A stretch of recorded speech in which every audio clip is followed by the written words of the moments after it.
Hi guys, like Dr. Clay Ballard here, and today we're going to compare Miyazato, and I'm sure I mispronounced that, and Stacy Lewis's swing, and we're going to talk about hip speed and some of the misconceptions with hip speed.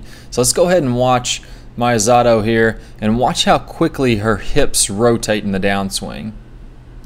So she really fires her hips extremely fast, one of the fastest on the LPGA Tour. Let's take a look at that again. And now let's take a look at Stacy Lewis in comparison. Okay, so we're going to notice that Stacy Lewis's hips move quite a bit slower in comparison. So let's take a look here.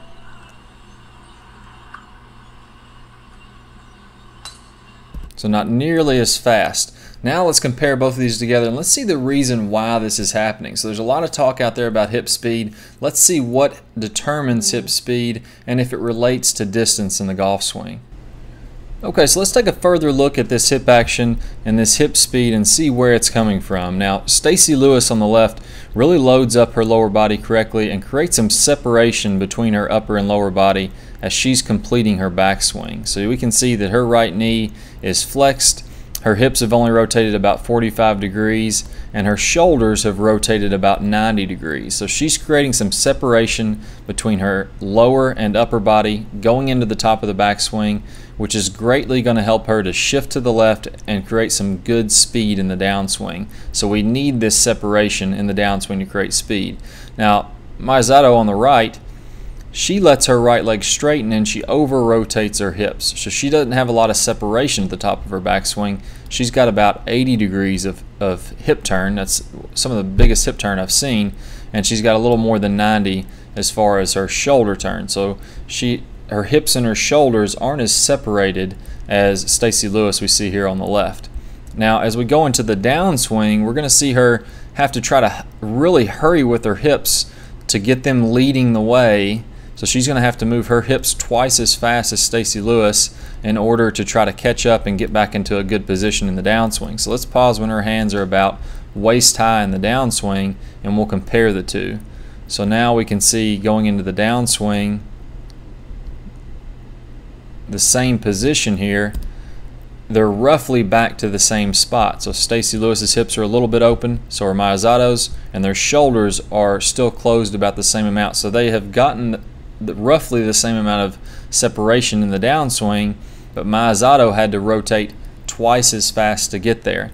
Now the most important piece of getting distance from hip speed is deceleration of the hips. So we'll notice as she releases this golf club, and as she hits the ball, look how her hips are now, they're not rotating at all. So she greatly slowed her hips down as she released this club to help transfer energy.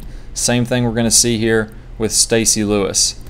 The hips slowed, they decelerated, the energy was transferred through the body and out through the arms, and that allowed them to get speed. So the common myth out there is that the faster you can rotate your hips, the farther you can hit the ball. We just watched how Miyazato rotated her hips almost twice as fast. I mean, much faster. Her average driving distance is around 242, I believe, when I looked it up. She's about 110th on tour. Stacy Lewis, much better position at the top, much more loaded into her right leg.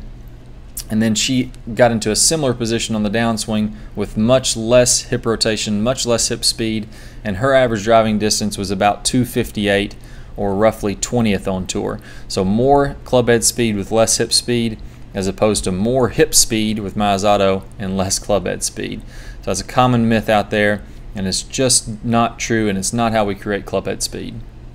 So if you want to create great clubhead speed, you want to have the perfect sequencing in your downswing, I want you to watch a great video called How the Lower Body Works. That's going to give you a drill that's going to help you to pick up some serious clubhead speed. My clubhead speed with this drill went from 113, which is my normal clubhead speed, up to about 127 in just 10 minutes, and it's a very easy drill to follow. So I recommend clicking on the link on the right side of your screen here. That's going to take you to this video, or if you're using a mobile device to watch this video, you're going to want to click the link in the description below. I look forward to seeing you guys much more in the future. Good luck with your golf game. I can't wait to work with you more on the Rotary Swing website. Now it's time to take action. Don't let another year pass and still be frustrated with your golf game. This is your year to beat all of your friends. Go to the description below and click the link to sign up for your free membership. It will never cost you a dime, and you'll receive over 2.5 hours of detailed, eye-opening video lessons. Plus, you will be able to see the remainder of this video, only available if you click the link on this particular video. Be the first of your friends to join our 40,000 plus free members. We look forward to having you on our team.